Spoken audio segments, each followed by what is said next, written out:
Le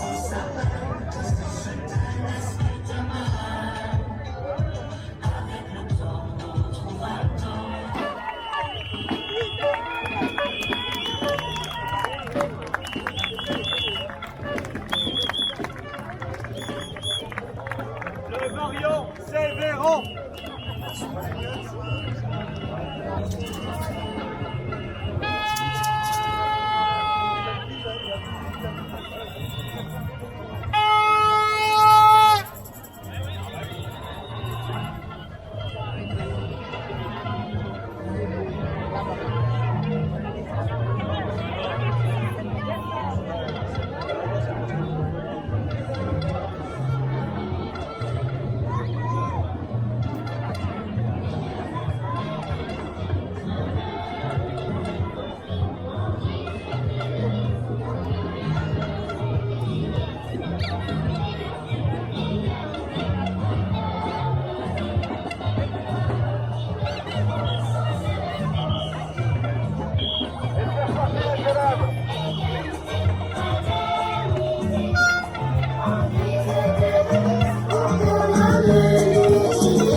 Façon journaliste local, on est au moins 50 aujourd'hui, bravo!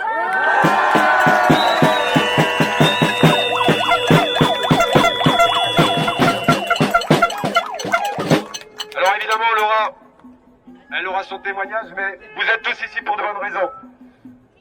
En préambule, je voudrais dire que nous avons tous quelque chose contre ce pass sanitaire. Nous sommes tous touchés dans nos vies, à titre individuel, en tant que parents, en tant que salariés, en tant qu'amis. Quand on essaie d'aborder les considérations sur les libertés, les vraies valeurs, le respect, le vivre ensemble, bien souvent les conversations sont arrêtées parce que les gens nous prennent pour des capricieux, des défaitistes ou peut-être même des complotistes. Il y en a ras-le-bol de cette comédie maintenant. Mon message d'aujourd'hui, c'est stop! Stop! Stop!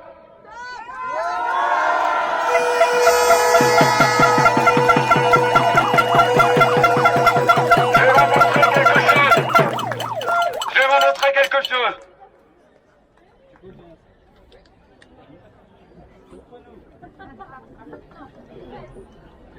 Voilà. Je vais lancer une devinette. Vous savez ce que c'est, ça? Bien sûr, vous êtes tellement nombreux que vous ne voyez pas. C'est un stylo. Un stylo bille. Eh bien non, c'est pas un stylo bille, messieurs, dames. C'est une arme de destruction massive. Vous avez le moyen, la liberté de vous exprimer. En cette rentrée scolaire, je salue les parents qui ont pris le carnet de liaison de leur enfant et qui ont paré les appels à l'injection.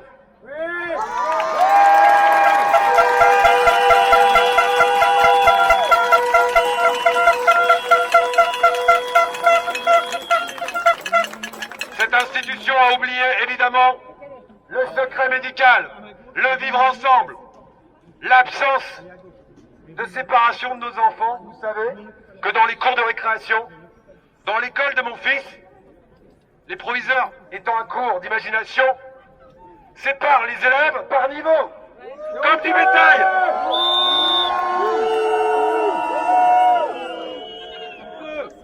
Avec ce stylo, vous pouvez dire non. Avec ce mégaphone, dans les repas de famille, au travail, reprenez le pouvoir. Il faut que la peur change de camp.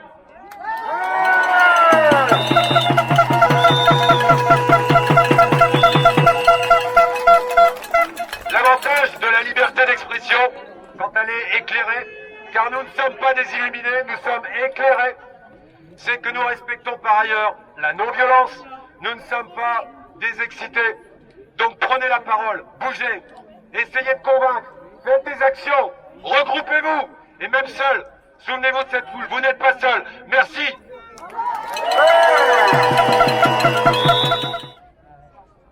Janvier 2020, les soignants font face à la première vague Covid. Je me souviens de ces moments d'angoisse, de stress, de peur. Ces soignants ont affronté cette guerre sanitaire avec comme armes des sacs poubelles. Pas de masques. Des collègues touchés par ce virus. Soignants en première ligne, on y va, on se bat, on réfléchit pas. Notre métier, nous le faisons avec nos tripes et par passion pour nos patients. Nous voyons les gens mourir sans leur famille. Les protocoles de décès sont atroces. Je dois mettre mes patients dans des housses. Leurs familles ne les reverront pas. Je vois des personnes âgées se laisser mourir car ils ne voient plus leur famille. On les parque dans leurs chambres jour et nuit. Je n'oublierai jamais cette guerre, Monsieur Macron. 14 juillet 2020, les soignants sont à l'honneur, nous sommes les héros et nous sommes applaudis par vous tous à 20h. Merci, enfin un peu de reconnaissance pour notre si beau métier. En ce 12 juillet, je n'y crois pas, je me dis qu'il ne va pas faire ça. Mais si, ces mêmes soignants applaudis hier seront dans l'obligation de se faire vacciner pour pouvoir continuer à travailler. Le décret tombe, nous ne serons plus payés si nous ne cédons pas à ce chantage.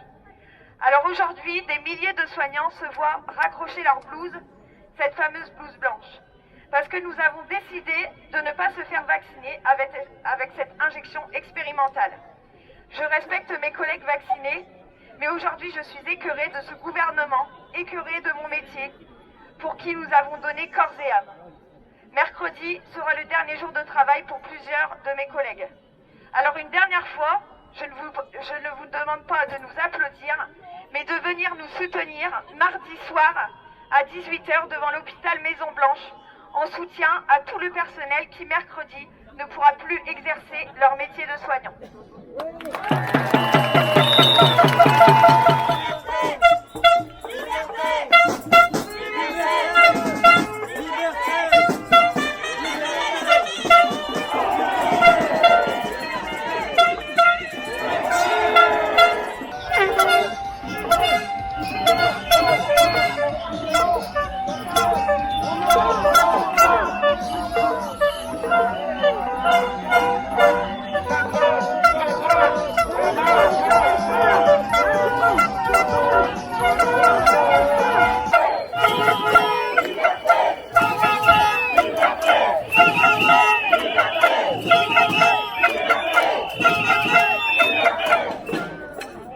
Allons enfants de la patrie, le jour de gloire est arrivé.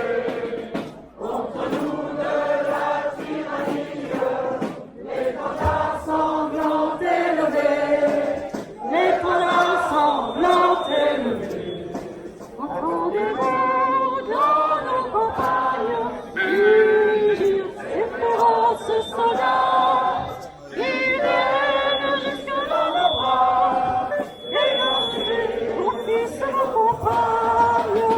Honneur, citoyens, entrez au bataillon, marchons, marchons, l'instant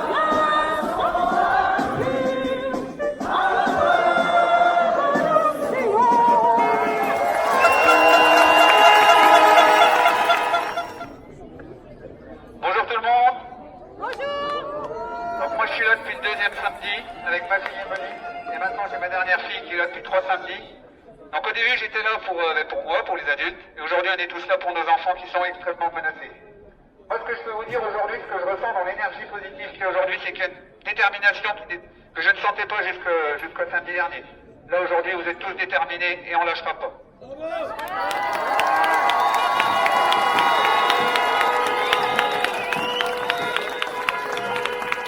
Pour ceux qui étaient là samedi dernier, j'ai déjà pris la parole pour vous informer que j'avais déjà écrit aux 2 chefs d'établissement du collège et des lycées sur Bretelle où sont mes enfants, pour leur rappeler justement les textes de loi.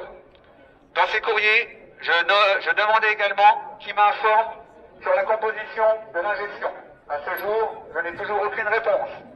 Me doutant que je n'aurai aucune réponse, mardi dernier, j'ai pris l'initiative d'envoyer au recteur de l'Académie de Reims un courriel de 2 pages lui rappelant les textes de loi et lui développant 9 questions par rapport à cette injection.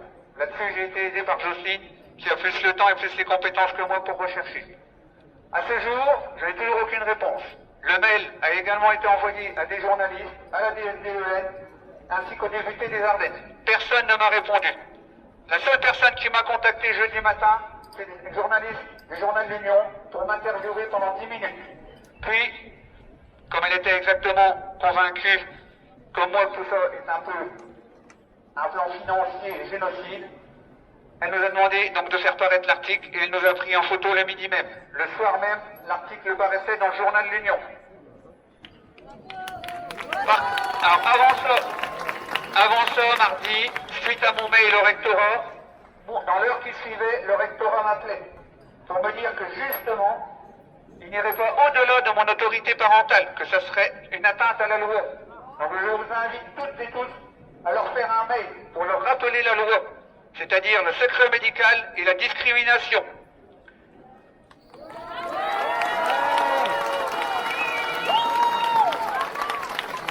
On se méfie tous des médias, surtout au niveau de la télé. Beaucoup de propagande sont manipulés, soudoyés.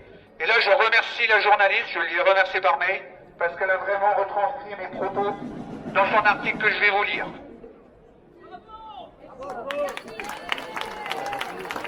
Je vais surtout vous dire mes paroles. Donc, interdit formellement d'injecter à mes enfants un quelconque produit frauduleusement appelé vaccin et supposé pouvoir lutter contre la prétendue épidémie du Covid-19. Donc, là, elle parlait de ma fille parce qu'elle interviewait des autres lycéens qui étaient sur le banc de l'école qui disaient justement qu'ils avaient fait l'injection, enfin eux la vaccination qu'ils appellent, justement pour pouvoir sortir, aller au cinéma, au bar et au restaurant. Donc elle interviewait vite fait ma fille, Emeline, qui est ici. Donc elle a dit, je sors très peu, ce n'est pas difficile, dit-elle. Comédienne dans la troupe du théâtre Antoc, la question se posera pourtant au moment des représentations, il y en a une dans 10 jours. Et donc moi j'ai répondu, si elle ne peut pas y aller sans passe, je porterai plainte pour violation du secret médical ou pour discrimination. La loi, c'est la loi. Il faut l'utiliser et je continue de contester la légalité du protocole. Il s'agit d'une mascarade politique et financière incroyable. Les preuves des effets indésirables commencent à tomber et on espère gagner cette bataille. Voilà, donc j'ai dit que moi je préférais quand même. Donc, moi je sais que ma petite, là, puis au collège, le bus est prévu mardi prochain pour les amener dans un centre de vaccination à Rethel.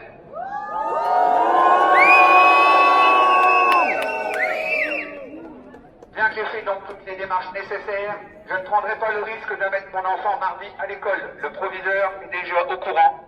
Il m'a demandé pourquoi. Je lui ai dit secret médical. Est-ce que tout le monde m'entend? C'est dans la voix, Karim. Donc j'ai obtenu que mes fils et ma fille ne portent pas de masque à l'école. Je l'ai obtenu comment? Je l'ai obtenu parce que je connais la loi des contrats. J'ai avisé le procureur et je ne refuse jamais un contrat. Je veux bien que mes gosses portent un masque, à condition que vous me sortiez une étude qui prouve que les masques sont salutaires et ils ne comportent rien de délétère. Donc je suis allé voir la directrice de l'école et je lui ai dit la même chose. Je lui ai dit, je veux bien que mes corps, parce qu'il est très important que vous connaissiez la loi des contrats, parce qu'on est dans du droit maritime, dans du droit de l'UICC, et en dehors du droit maritime, on n'a pas le droit de refuser un contrat. Il faut toujours accepter le contrat. Je veux bien que mes gosses portent un masque, à condition que vous me sortiez une étude sérieuse qui prouve que les masques sont salutaires et qui ne comportent rien de délétère. Ensuite, j'ai demandé à la directrice de me signer une décharge qui engage sa responsabilité en cas d'effet secondaire à court et à long terme. Et c'est là qu'il me dit, mais c'est pas moi, c'est plus haut. Mais je lui dis non, ici on est en France, c'est le droit romain, c'est le droit de l'amirauté qui régit la France. Et en droit romain, le pion, c'est pas celui qui donne les ordres, c'est l'exécutant. Nous allons faire cette minute de silence. Essayez de penser pendant cette minute aux conséquences des personnes qui, mardi soir, feront leur dernier jour et qui seront mis en disponibilité. En disponibilité, c'est un mot qui est très politique, on a presque envie de l'avoir. Le lendemain, elles seront, comme vous l'avez compris, disponibles, c'est-à-dire qu'elles seront remerciées et priées d'aller voir ailleurs, jusqu'à ce qu'elles se mettent en conformité. Donc une minute de silence pour eux, s'il vous plaît.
Merci à vous.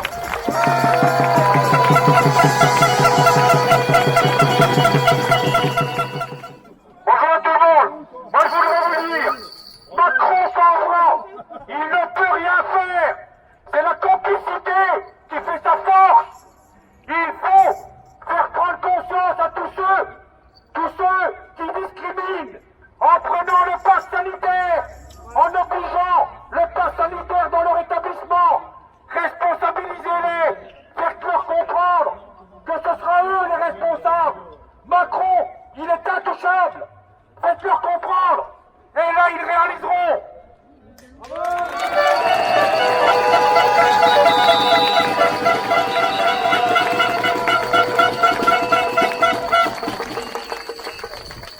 Il y a Alexandra Réaucaude, un immense scientifique, généticienne, qu'on a discrédité comme une malpropre, qu'on a traité de tous les noms, qui s'est proposé de faire une chaîne de solidarité, de se tenir la main. Eh ben moi je vous propose de reproduire l'expérience, en se tenant la main, et puis justement en créant ce lien, tous ensemble. Et ceux qui souhaitent, parmi les collectifs, les groupes, etc., nous rejoindre, eh ben qui nous rejoignent, il n'y a pas de problème. La réalité, c'est que c'est ensemble. C'est que c'est ensemble qu'on va y arriver.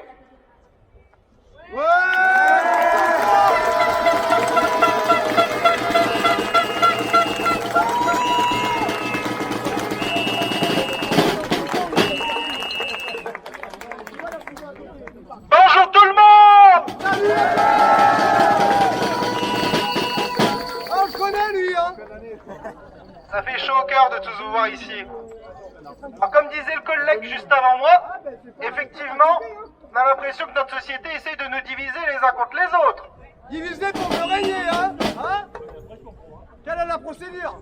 Pour retrouver un petit peu plus de solidarité, bien évidemment, vous venez aux manifestations. Il ne faut pas hésiter à venir aussi à ce qui se fait en marge des manifestations. Parce que à quoi ça sert tout ça? C'est la question que tout le monde se pose. Dans les familles, au boulot, mais qu'est-ce que tu fous à la manif? Et à quoi ça sert? Exactement. Voilà. Et ben vous savez à quoi ça sert?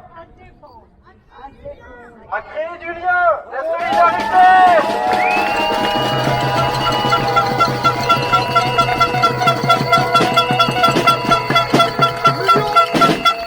L'union fait la force. Et finalement, avec ou sans le pass, vous êtes les bienvenus avec nous.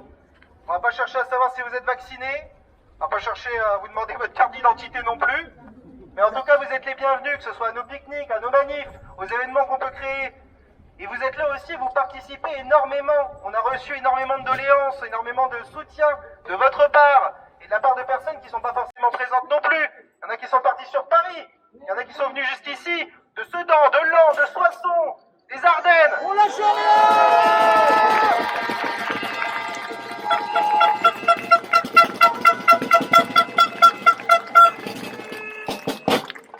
Et finalement, entre nous, je pense que ce qu'on a réussi à faire à l'heure d'aujourd'hui, c'est déjà exceptionnel. Rendez-vous compte, certaines personnes étaient toutes seules, dans leur famille, au travail, à penser ce qu'ils pensaient, à se poser des questions, à pas vouloir forcément suivre et marcher au pas comme beaucoup l'ont fait. À l'heure d'aujourd'hui, moi je suis infirmier et je suis vacciné. J'ai mon passe sanitaire. Et ce que j'oublie pas, c'est les personnes qui ne peuvent pas l'avoir. Les personnes qui n'ont pas le passe sanitaire à l'heure d'aujourd'hui ne peuvent plus rien faire. Ne peuvent plus sortir avec leurs enfants, ne peuvent plus aller au restaurant, ne peuvent plus vivre. Et si on commence à rester tous dans nos petites manières de penser, à se dire mais moi je suis vacciné, j'ai mon passe, c'est pas grave. Pensez au voisin d'à côté qui lui est peut-être tout seul chez lui. Donc continuons le combat jusqu'au bout. Nos enfants de la patrie, le jour de gloire est arrivé. Contre nous de la tyrannie, les canards sanglants élevés, les canards sanglants élevés. Entendez-vous dans nos campagnes dire ce féroce soldat qui guette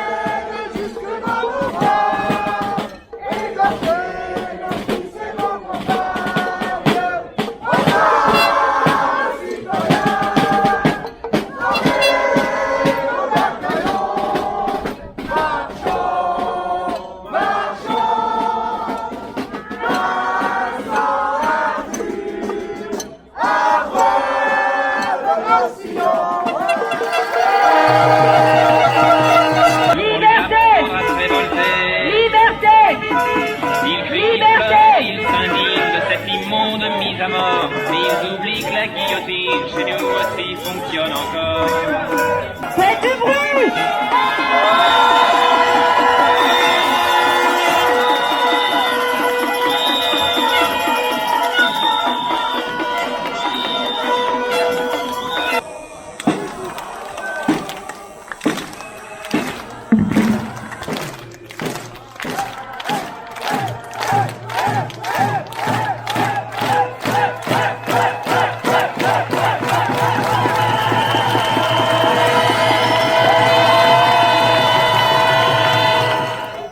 Alors, unis, solidaires, bien que certains d'entre nous soient allés manifester à Paris, nous ne lâchons rien et nous pensons à eux.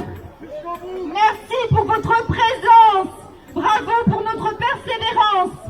Cette semaine, l'impensable encore, un recteur qui accompagne des collégiens dans un centre de vaccination, alors que ce rôle est bel et bien le rôle des parents.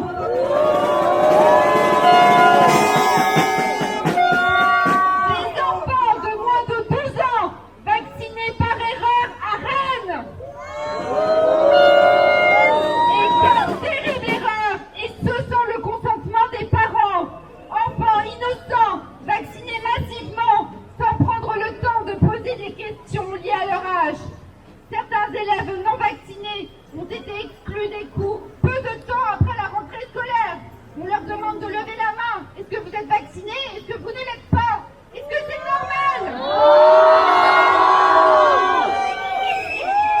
Exclusion, discrimination inacceptable. On demande aux élèves vaccinés ou non vaccinés de lever la main et perdu les élèves ne soient plus quoi penser. Un député s'exprime à l'Assemblée nationale sur la situation intolérable des dom-toms. Manque de soins, de lits, d'oxygène. Il déplore les morts, l'insuffisance du système hospitalier, les médicaments reconnus potentiellement utilisables, introuvables. Pas de protocole, pas de soins. Des médecins martiniquais s'alarment d'un mail reçu par l'ordre des médecins qui leur expose un protocole de soins palliatifs pour les patients Covid à domicile, qui revient selon eux à euthanasier les gens. Ajoutons 2,5 millions de flacons Moderna au Japon, dans lesquels ont été trouvés des contaminants métalliques. La mise en examen de Madame Buzyn, l'OMS réitère son opposition aux doses de rappel. La 3e dose est tous les 5 mois. Nous ne reculerons pas, dit Castex dernièrement. Nous non plus. L'ex-ministre de la Santé qui a mis en examen. Finalement, peut-être qu'on va savoir ce qu'il y a en dessous de tout ça, parce qu'on ne risque rien, ça c'est certain. Ces gens-là ne sont jamais condamnés, ils peuvent voler, mentir, tuer des gens, c'est pas grave, ils sont jamais condamnés, ils s'en sortent toujours. Ceux qui ne s'en sortent pas, c'est le peuple. Alors, ils nous ont dit, il faut croire en la science. Mais on croit en la science. C'est pas le problème. La science, c'est pas un dieu, c'est pas une religion. La science, c'est celle qui a créé les médicaments. Mais la science, c'est aussi celle qui a créé la poudre, les armes à feu, la bombe atomique et tout ça. Donc, c'est pas une question de croire ou pas croire à la science. La question, c'est de savoir ce qu'on va faire de la science. Et nous, on n'a pas confiance en ces gens-là. Voilà le problème.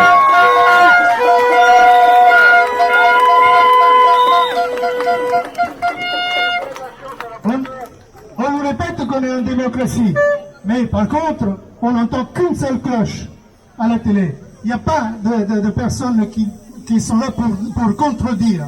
Et si jamais il y a quelqu'un, on l'élimine, on ne le laisse pas parler, on lui pose des questions insensées, et donc c'est impossible d'avoir un discours contradictoire avec ces gens-là. Eh bien, il y a eu des moments dans l'histoire où ça s'est passé exactement de la même chose, où tous les médias étaient d'accord pour dire la même chose. Il y a par exemple en Chine, on ne peut pas dire différent de ce que le pouvoir nous dit. En Russie, dans certains pays arabes ou dans certains pays du Sud-Amérique, c'est la démocratie, mais il faut suivre ce que les gouvernants disent. On ne peut pas dire le contraire. Et ici, en Europe, il faut se rappeler que il s'est passé exactement la même chose dans les années 30. Rappelez-vous que dans les années 30, Mussolini et Hitler, ils étaient ovationnés par tous les médias de toute l'Europe. Alors aujourd'hui, ils nous font exactement la même chose. Et nous, on ne veut pas y croire, parce que c'est des menteurs, c'est tout.